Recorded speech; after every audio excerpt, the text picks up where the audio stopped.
Je n'umuhungu wanje byaradufashe ngeze muri Kenya arasobanura naje nkabwiriza cyangwa akabwiriza ngasobanura, ariko wacu yari ataraye ibintu zaoneraye. None ejo nsinga nageze kuri Facebook mbona umuntu yasharize, ngo ndebe umuntu washarize sanga ari madame. Abati madame nawe yafashishijwe na asigaye asharinga Facebook yanje kuri Facebook yiwe. Ndavuga ngo abandi bose nubwo mutoshirikije tuzogenda tujye muri Pakistan. Haleluya.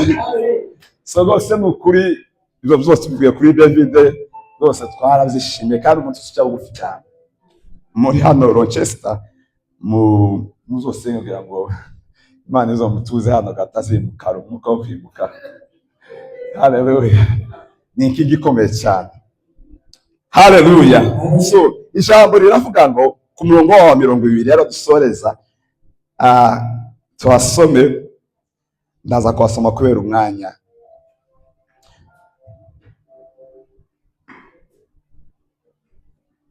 Nagiye mu Bafilipi none ari Kristobi zose birasa. Efeso 3 umurongo wa 20 tumara tuze.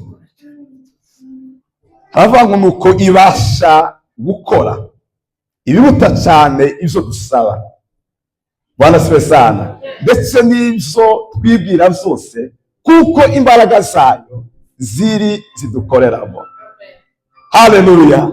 Now unto him that is able, hallelujah, to do exceedingly abundantly above all that we ask or we think, according to the power that works in us. Hallelujah. So bisobanura ngo bene data Imana yacu ibasha gukora. Hallelujah. Ibiruta cyane. Ndabizi yuko hari byinshi mwifuza kuko Imana ikemura mu miryango yacu.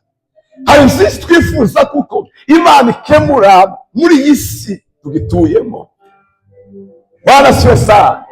Tugomba kumenya yuko Imana ariko Imana kugira ngo ikore ivyo byose, kugira ngo ikemure idwezi no bisubizo. Nta handi ivyo bisubizo biri, Imana yabishize mu bantu. Itwe dufite ivyo bisubizo. Yesu agiye gusezera abigishwa arababwira ngo amahoro ndayabasigiye. Ntacyo Yesu n'Imana yo kwiringwa no kwizerwa, n'Imana ituye ahantu hose, n'Imana iri ahantu hose icyarimwe, kandi iyo Mana mutigituye mu misozi, iyo Mana ituye muri wewe. Bwana siwe sana. Bwana si Imana ituye kuzamuye amaboko.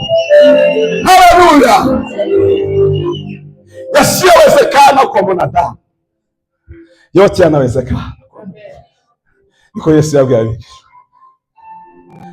Bwana siwe sana. Ibasha gukora. Je niyo verse nafashe. Kiri muri Kenya namaze imyaka 5 muri Kenya tagira mandate. Ariko nageza senga amasengesho ya Daniel mu Banyakenya mu gitondo yo muri mwibature saa 11 n'igice ya saa 6 ya saa 9. Bwana special. Senga gusanga Imana izozane muri Amerika kuvuga ubutumwa bwiza. Apana nk'ibivuga ngo ntwaje. Je ndi namaje nageze sinashaka sinaba kuri Facebook muri Kenya. Kandi screen touch line. Niyo nageze aho namafungura social media zose. Bwana siwe saha.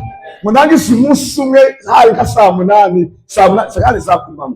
Namabona ikanisa y'Abanyakenya yicaramo abantu barenga 2000. Namabona mabati hariya.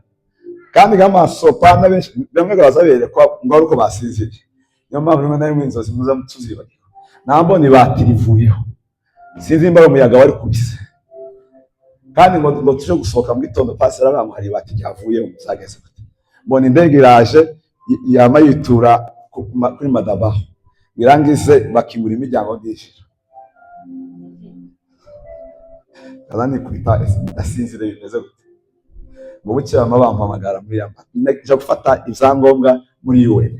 Bwana siwe sana. Nari twaje gusenera jambo iringiri badushije kwifana bamwe basha gukora cyane. Iruti zo dutekereza. Muri byo twebwera byose.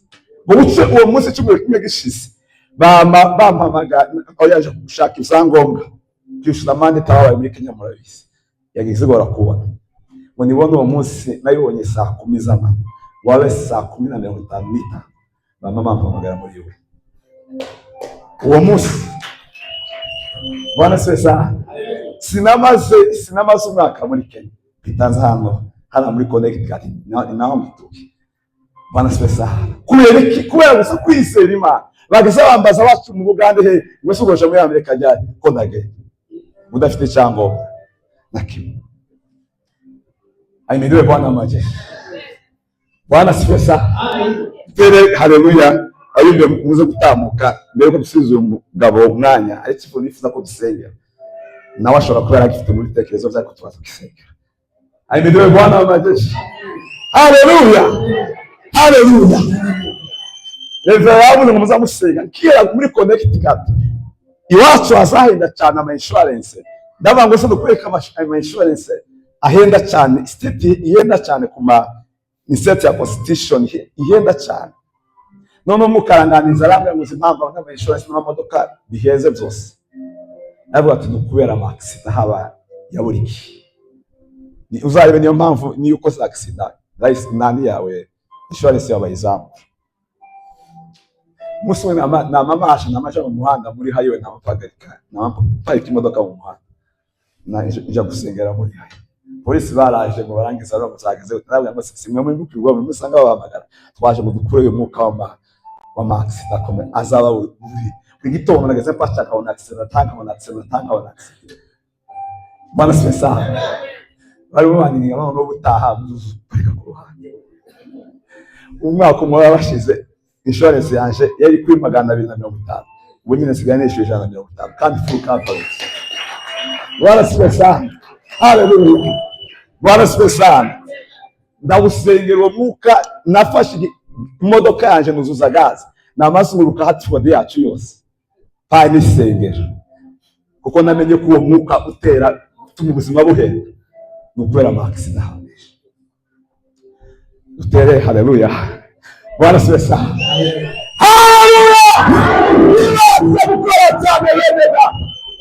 Ije wanako bidashoboka mu buzima bwawe uzasubibwira ngo wakibasowe kiti Imana ibasha gukora. Bwana spesa haleluya. Uzugendera mu buzima bwo kwizera natawe neza ko kwizera ni kiraro. It is a bridge between where you are and where God is taking you. Kwizera ni kiraro cyahuri naho Imana yayikushaka. Bwana spesa kandi opposite yo kwizera nuko. The reason why many people impamvu abantu benshi bene data basaza babyeyi impamvu abantu benshi basubira inyuma bene data nukubera ubuzima nukubera ubwoba baratinda mu buzima bwarahenze amazu yarahenze ibintu byarahenze abantu ndi bakisenga kubera ubuzima bwarahenze n'amashift ariko nitumenya ko Imana iri muri twe tuzagira ubwo ubuzima bwarahenze. Bwana spesa wa mudamu w'umusamariyakazi yaravuze ngo aravuga ngo muguze murebe wambwiza Jesus wayumene muhaguke tugusengera ikibazo kimwe gihari cy'abana hariho twanasuye nijoro naje zambaye muri Kenya. Madame yaravyaye umwana wacu wa kabiri wo tuzaye wa gatatu umwana narapanze muzamwita Yeremiya none warangize madame amaze kubyara umwana amaze amasaha 7 arapfa kandi nicyo cyumweru namusize nicyo cyumweru nari monza najana muri Amerika ariko ndashimana ko ushize Imana yadushumshije undi mwana w'umuhungu rero namwisizina n'umubasha mukuru mwise Wisdom naje mwita Sengiyufu. Imana yacu dusenga n'Imana yo twe gusengera umwuka ari w'abadamu baba sarabana abana bagapfa bagapfira mu nda n'imiryango itarabona uruza.